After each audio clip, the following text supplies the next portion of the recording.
चलिए, तो let's proceed with 13th question. Volunteer is required to read the question. Last time girls ने read किया था ना, तो अभी बॉयज की बारी है.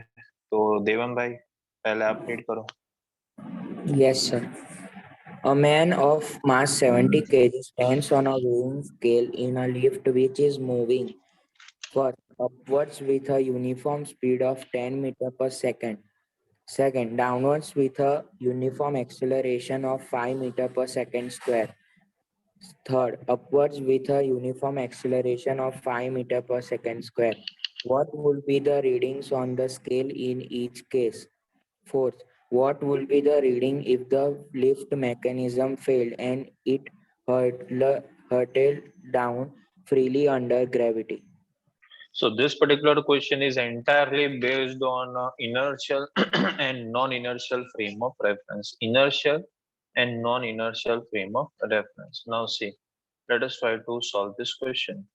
Now in 13th question, there is a person of mass 70 kg. बराबर. और एक लिफ्ट है, लिफ्ट के फ्लोर के ऊपर एक वेइंग मशीन रखा है और वेइंग मशीन के ऊपर मैन खड़ा है of mass 70 kg.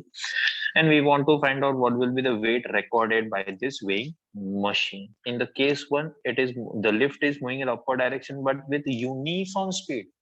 Now uniform speed matlab it is a inertial frame of reference, and for inertial frame of reference there is a no pseudo effect will be there. So the weight recorded by the machine will be actual weight, so that will be mg.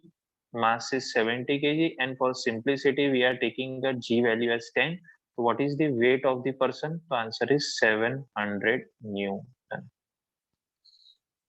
700 newton. In case number 2, now the lift is in downward direction with a uniform acceleration of 5 meter per second square. ठीक है, तो ये समझ लेते हैं. चलो, अब lift हो रहा है एक्सेलरेट कौन सी डायरेक्शन में? डाउनवर्ड. यानी ये लिफ्ट है, मान लीजिए लिफ्ट का ओरिजिनल एक्सेलरेशन डाउनवर्ड, तो सूडो एक्सेलरेशन अपवर्ड. ग्रेविटी तो होता ही है डाउनवर्ड. तो weight recorded in this case will be m into g effective, and g can be written as g minus ap. क्यों minus ap? क्योंकि g और ap का direction opposite है. So this will be 70 into 10 minus 5. So this will be 70 into 5. 70 into 5 कितना? कितना? 350. तो इस बार कितना वेट रिकॉर्ड करेगा वेइंग मशीन? 350 न्यूटन, यानी उसके ओरिजिनल वेट से ऑलमोस्ट आधा है. ये दो क्वेश्चन मैंने आपको समझा दिया. समझ में आया सबको?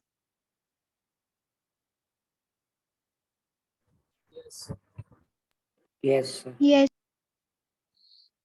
Yes.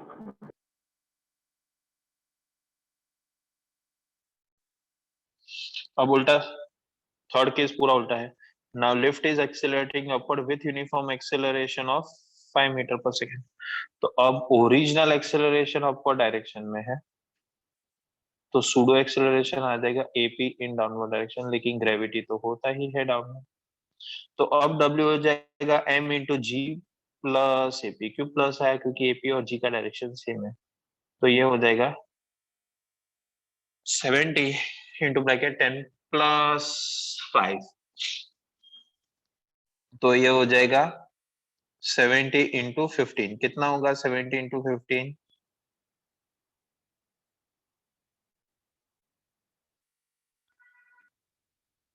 कितना आया? 1050. 1050 न्यूटन. इतना वेट होगा, यानी उसके एक्चुअल वेट से ज्यादा हो जाएगा. This will be the third case. बराबर. अब लास्ट वाला केस बाकी है कि लिफ्ट पहुंचा सीधा टॉप फ्लोर पर, और जब वो लिफ्ट नीचे आ रहा था, पता नहीं किसी का लिफ्ट का केबल कट कर डाला. तो अब लिफ्ट आ रहा है नीचे with the acceleration equals to g, free fall motion. तो सूडो एक्सेलरेशन जाएगा अपवर्ड, नहीं, हाँ, सूडो एक्सेलरेशन आ जाएगा upward with the same value g, और ग्रेविटी तो नीचे ही आता है g से. तो अब जो वेट होगा that will be m into g minus AP। लेकिन AP भी तो g जितना ही है, तो g minus g 0। So lift free fall हो रहा है यानी acceleration is due to gravity, तो ओरिजिनल एक्सेलरेशन ग्रेविटी का डाउनवर्ड, तो सूडो एक्सेलरेशन उतने ही ग्रेविटी का अपवर्ड होगा। तो AP और G का डायरेक्शन अपोजिट है, तो G माइनस AP, तो G minus G and that will be 0। So that will be the last case that completes this particular question number 13। सबको समझ में आया? कंफर्म करो और एक बार आंसर्स वेरीफाई कर लेते हैं हम लोग, देखते हैं पीछे क्या यही आंसर्स है। कुछ नए आंसर्स ही आ गए यार हमारे पास। देखिए पहले का आंसर 700, दूसरे का 350, तीसरे का 1050 और फोर्थ का 0। बोलो समझ में आया क्या सबको? Yes, sir. Yes, sir. Yes, sir.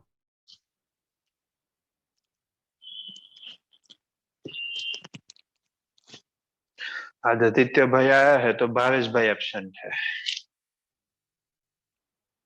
हाँ सर। चले फिर, मुझे लगता है 14th मैंने आपको करवा दिया है, यस और नो? Yes, Yes. sir. चलो 14 हो गया। What about this 15th? Yes, sir. 15 भी डन, तो 16th भी डन, 17th भी डन, 18 भी डन, 19 भी डन, 20 भी डन, बराबर है ना? Yes, sir. हाँ तो Yes, अभी बाकी sir. रहे, ओके, तो 21, 22, Yes, 20, sir. 23। ओके, तो 3 क्वेश्चन ही बाकी है अब तो चलो 23 पहले डिस्कस कर लेते हैं, थियरेटिकल है तो डिस्कस कर लेते हैं, फिर मैं आपको 21 और 22 करवा देता हूँ।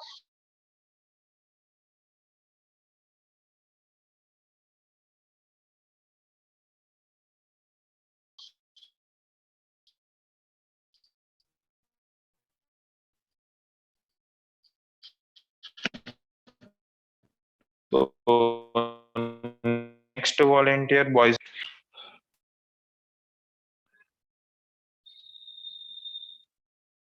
है क्या? Aditya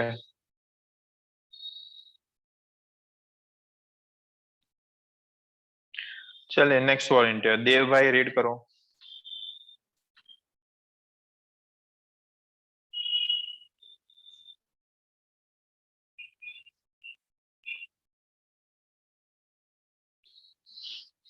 Wait, am I audible to all of you? Yes, sir. तो ये लोग क्यों आंसर नहीं दे रहे? ना आदित्य रिस्पॉन्ड कर रहा है, ना देव रिस्पॉन्ड कर रहा है। चलिए तो फिर तीसरे वॉलेंटियर नक्षत्र। Yes, sir.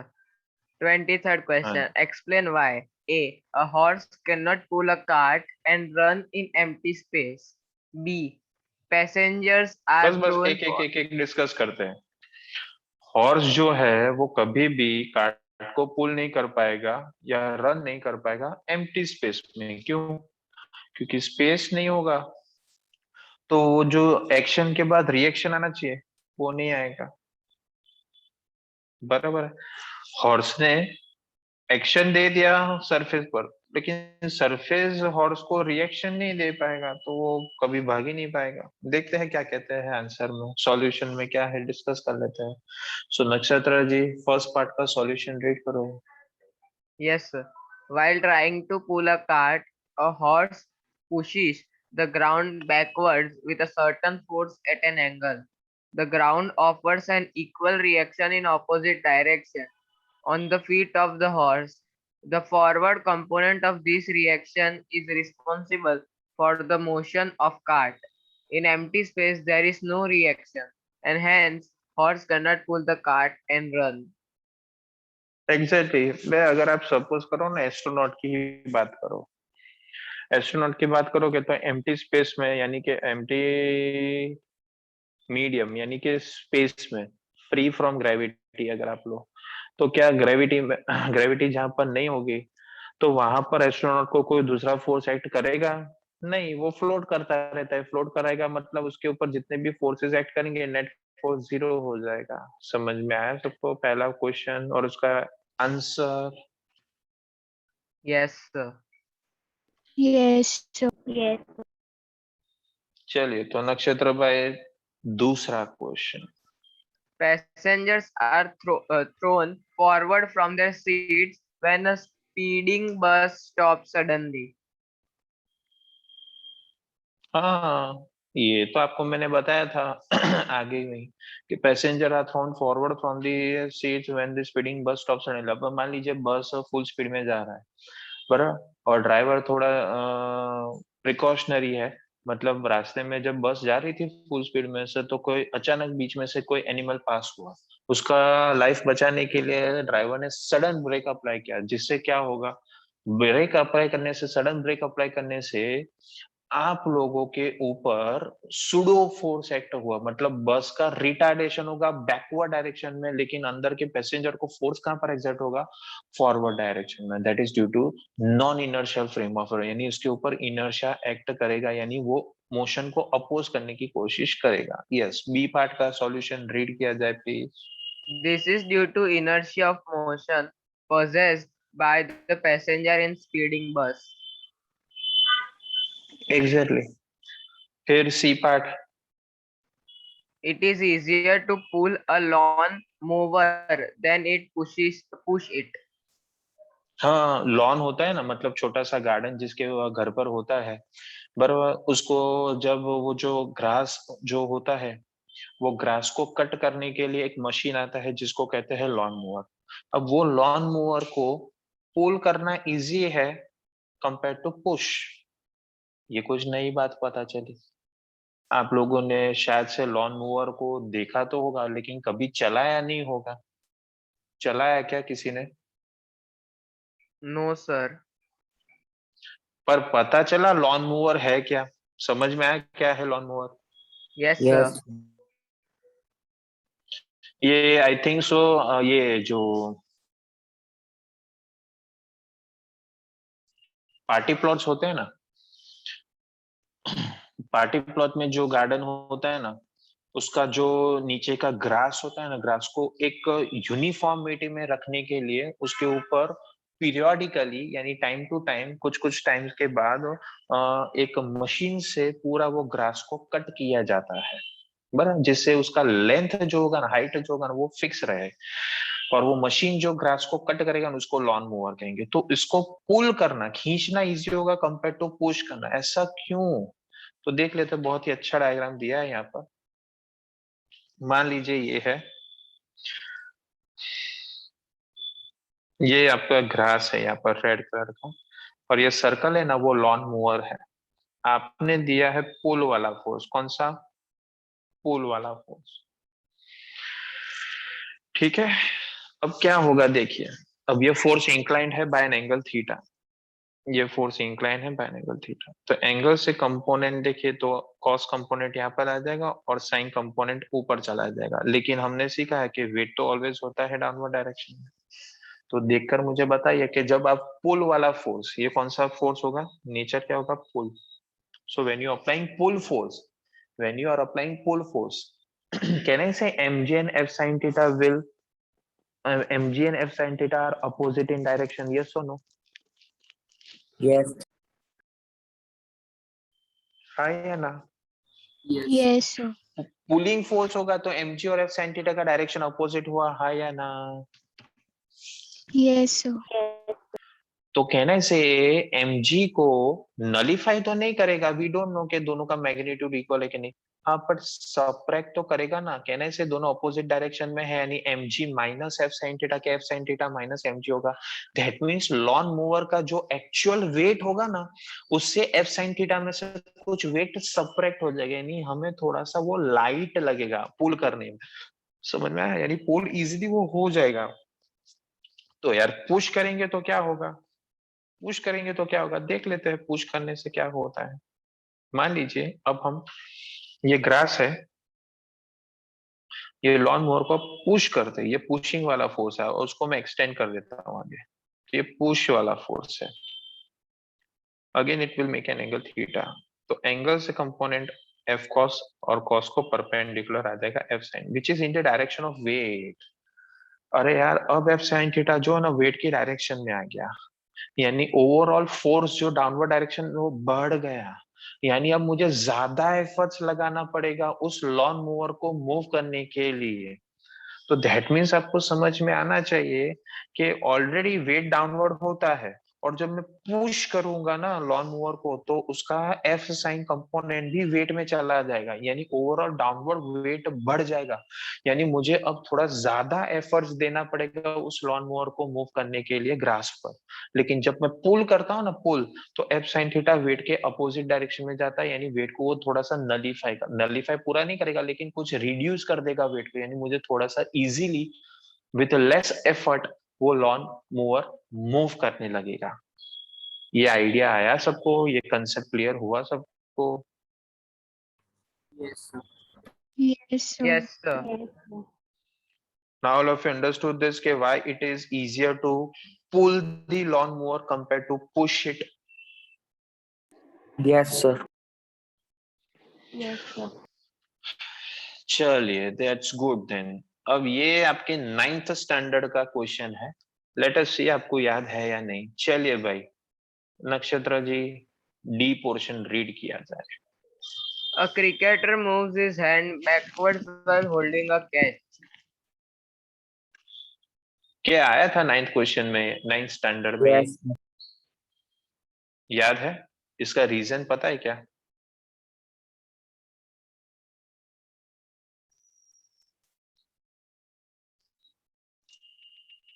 हम्म, इसका रीजन पता है क्या किसी को कि नहीं?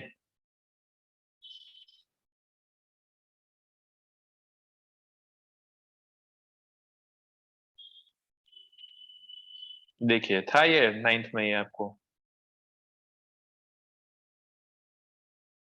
ऐसा डायग्राम आया था क्या आपको 9th में कि नहीं आया था? Yes.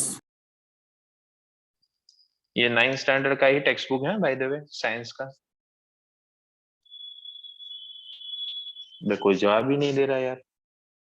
Yes, sir. तो देखिए पहले वाले डायग्राम में प्लेयर है ना कैच पकड़ रहा है लेकिन उसके हाथ है ना स्टेडी रख रहा है वो, जबकि दूसरे वाले डायग्राम में आप देखो तो वही प्लेयर कैच होल्ड करने के लिए हैंड्स को बॉल के डायरेक्शन में लेके जाकर वो कैच करता है। क्या डिफरेंस होगा दोनों में, कुछ डिफरेंस है क्या? सर दूसरे वाले को फोर्स कम लगेगा बॉल का। क्यों ऐसा भाई, ऐसा क्यों, ऐसा क्यों? दूसरे वाले को हाथ में कम लगेगा ऐसा बोलना चाहता था ना तू? हाँ सर। तो क्यों ऐसा?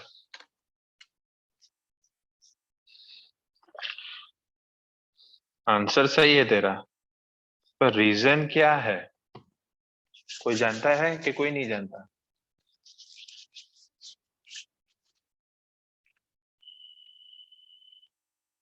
एनीवन?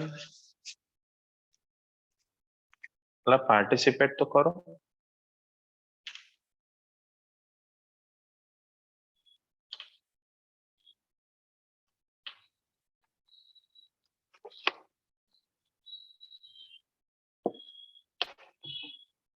वो नहीं पता? और बाप रे ऐसा कैसे चलेगा यार।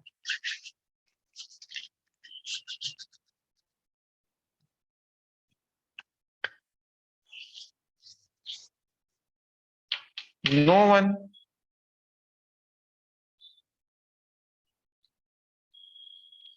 किसी को न्यूटन सेकेंड लॉ का मैथमेटिकल फॉर्मूला पता है? बोलो। न्यूटन सेकेंड लॉ का मैथमेटिकल फॉर्मूला कि न्यूटन सेकेंड लॉ का स्टेटमेंट?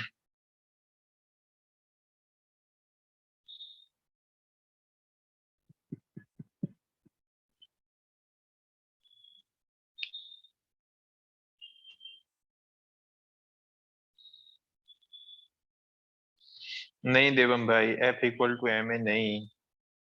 वो 9th का फॉर्मूला है। कॉमन यार, कोई पार्टिसिपेट नहीं कर रहा।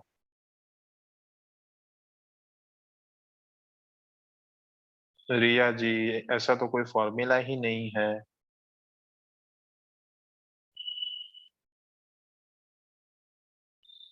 दैट्स वेरी बैड यार, कोई पार्टिसिपेट नहीं कर रहा। आर्या जी, ये तो है ही नहीं फॉर्मूला, ये तो ग्रेविटेशन का फॉर्मूला है। The correct answer is F is delta P by delta T. हमने न्यूटन सेकंड लॉ का स्टेटमेंट कुछ ऐसा पढ़ा था कि force is time rate of change of linear momentum. ये P इक्वल टू mv तो लीनियर मोमेंटम का फॉर्मूला था, पर उस लीनियर मोमेंटम का रेट ऑफ चेंज यानी अपॉन में टाइम का जब रेशियो लेते हो तो उसे फोर्स कहते हैं। अब यहाँ पर ये जो डेल्टा टी है ना, that is known as time of contact. Time of contact. तो आप लोग मुझे सोच समझ के बताओगे कि पहले और दूसरे डायग्राम में, ये दोनों डायग्राम्स को कंपेयर करो तो प्लेयर के हैंड्स और बॉल के बीच में जो टाइम ऑफ कांटेक्ट रहता है वो कौन से केस में ज्यादा रहेगा, पहले वाले के दूसरे वाले में? Second one. सेकंड। पक्का जी, श्योर? तो दूसरे यस। वाले डायग्राम में डेल्टा टी बढ़ेगा, पे डेल्टा टी बढ़ेगा तो फोर्स तो इनवर्सली प्रोपोर्शनल डेल्टा टी से, तो फोर्स कम हो जाएगा।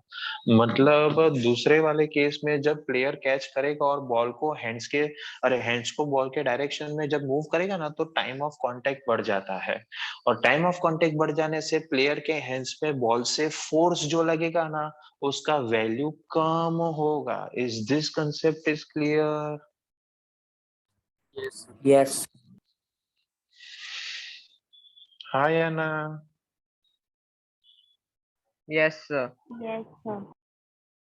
Let us verified from the notes के भाई हमने जो बताया वैसा ही यहाँ पर एक्सप्लेनेशन है कि कुछ डिफरेंट है यार।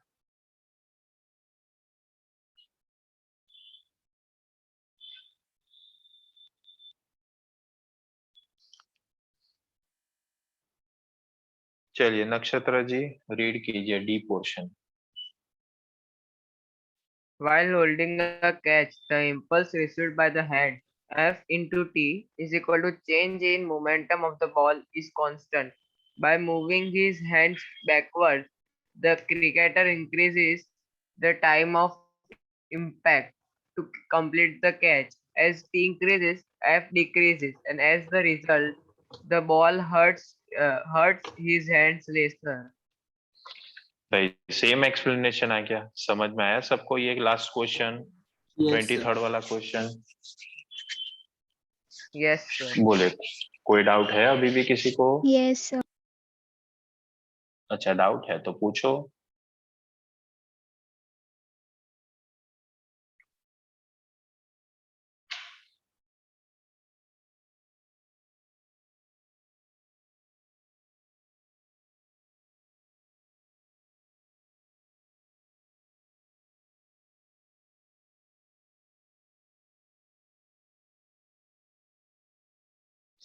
चलिए, मुझे दो क्वेश्चंस आपको एक्स्ट्रा में करवाने हैं एडिशनल एक्सरसाइज के, जो इम्पोर्टेंट है कंसेप्चुअल वाइज। एक है ये 29th क्वेश्चन। तो बॉयज में से नेक्स्ट वॉलंटियर नक्षत्र के बाद है वेदांत। वेदांत जी, 29th क्वेश्चन रीड करो please.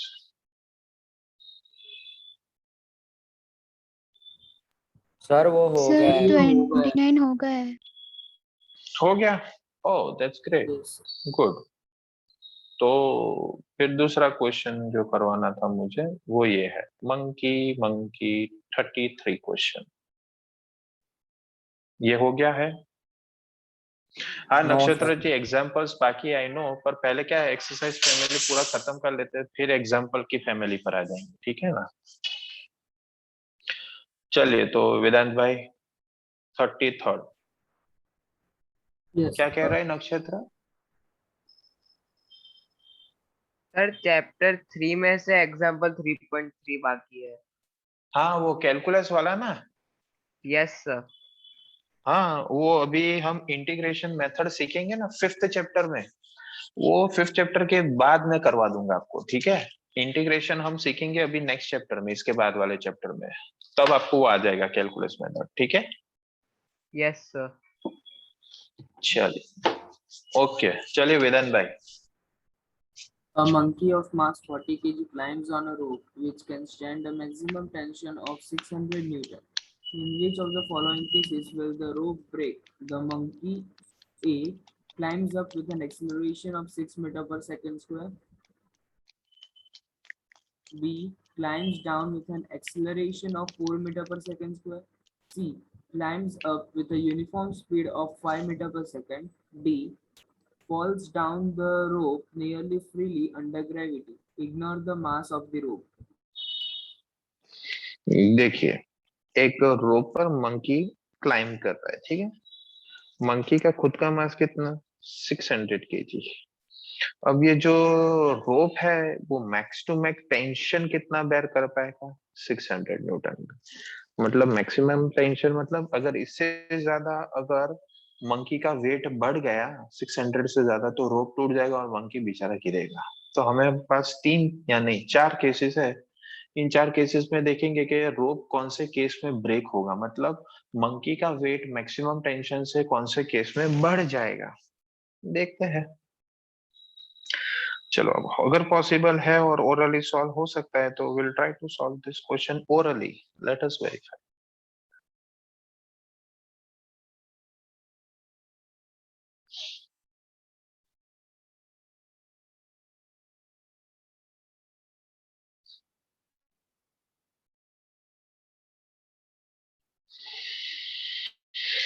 Yes, first part climbs up with acceleration 6. So can I say W is M into G effective, लेकिन G हो जाएगा क्या, G effective होगा क्या। अब ओरिजिनल एक्सेलरेशन अपवर्ड है, क्लाइंब अप है, तो ओरिजिनल एक्सेलरेशन अपवर्ड तो pseudo acceleration downward, that will be in direction of G, तो G प्लस AP हो जाएगा। समझ में आया, मैंने डायरेक्ट लिखा है, डायग्राम ड्रॉ नहीं किया है इस बार।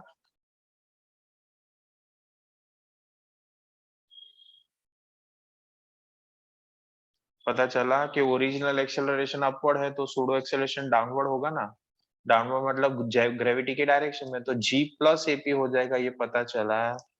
Yes, sir. Yes, sir. Yes, sir. तो इसीलिए G इफेक्टिव हो जाएगा, G प्लस AP।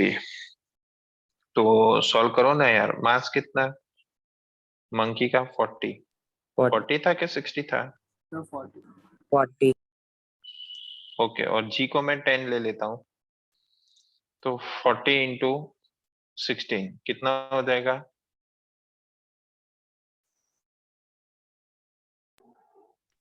640. 640. और मैक्सिमम टेंशन कितना है, 600 Newton.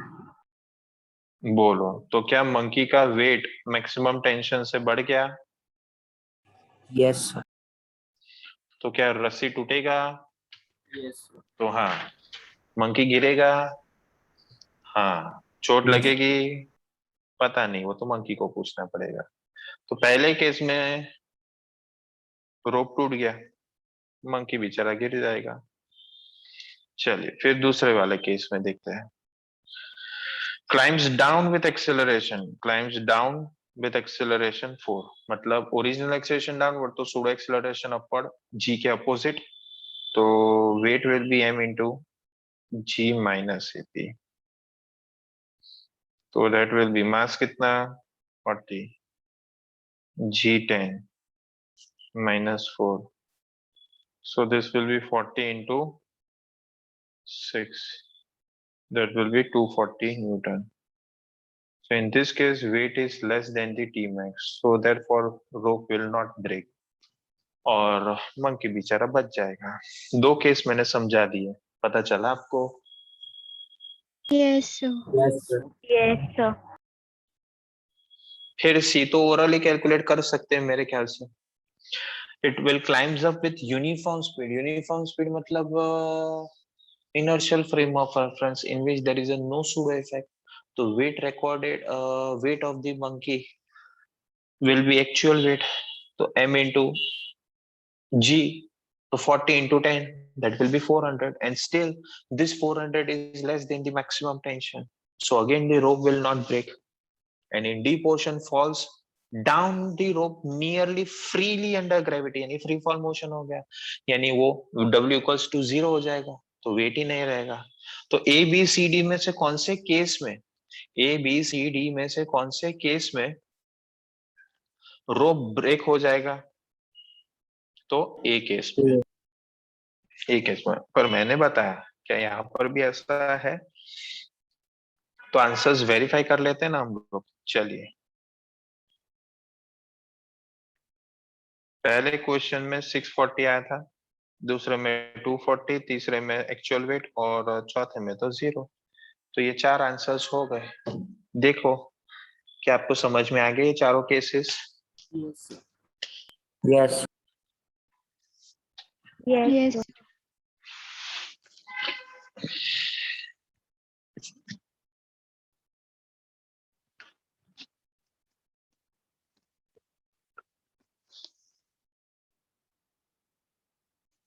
चलिए, अगर मुझे एक एक्स्ट्रा क्वेश्चन पूछना हो तो मैं ऐसा पूछता हूँ, देखते हैं आप लोग सॉल्व कर पाते हो कि नहीं.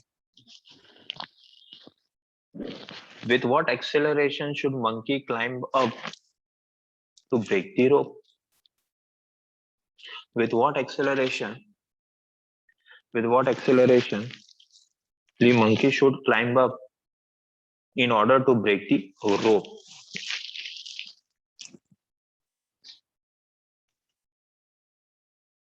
बोलो, क्वेश्चन क्या मैंने पूछा समझ में आया सबको?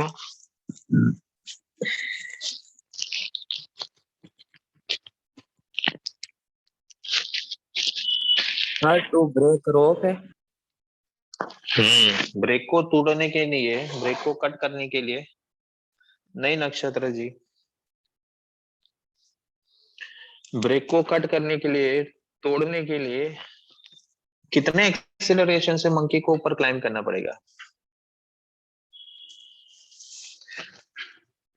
तो मैं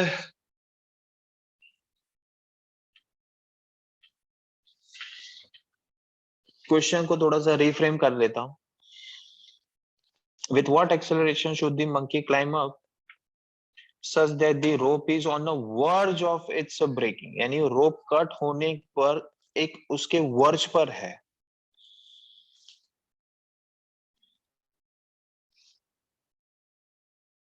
टूटा नहीं है, टू ब्रेक, अभी वो रोप कट नहीं हुआ, बस कट होने की वर्ज पर है.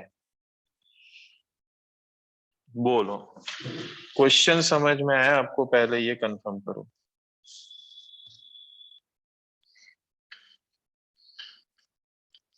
तो इसका आंसर आएगा m इंटू जी इफेक्टिव. लेकिन मंकी क्लाइम ऊपर कर रहा है, ओरिजिनल एक्सेलरेशन अपवर्ड, तो सूडो एक्सेलरेशन डाउनवर्ड जी की डायरेक्शन में, तो जी प्लस एपी. बट एलएचएस में कौन होना चाहिए? एलएचएस में वो मैक्सिमम टेंशन जो दिया था ना आपको, वो होना चाहिए. तो ये 600, मास कितना 40, जी कितना 10 प्लस एपी, तो 0 0 कैंसल. 60/40 यानी कितना 15. 10 मेरे ख्याल से किसने आंसर बताया था वो सही था? तो 15 - 10 मेरे ख्याल से नक्षत्र ने बताया था सबसे पहले. तो 5 मीटर पर सेकेंड स्क्वायर के एक्सेलरेशन से जब मंकी ऊपर जाएगा तो बस ब्रेक, वो रोप टूटने के, ब्रेक कट होने के एज पर ही होगा.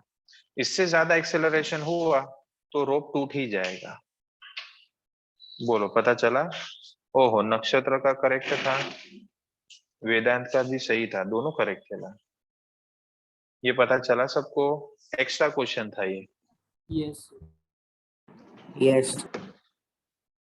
Yes, sir. चलिए, तो आज के लिए इतना काफी है. Please stop the recording.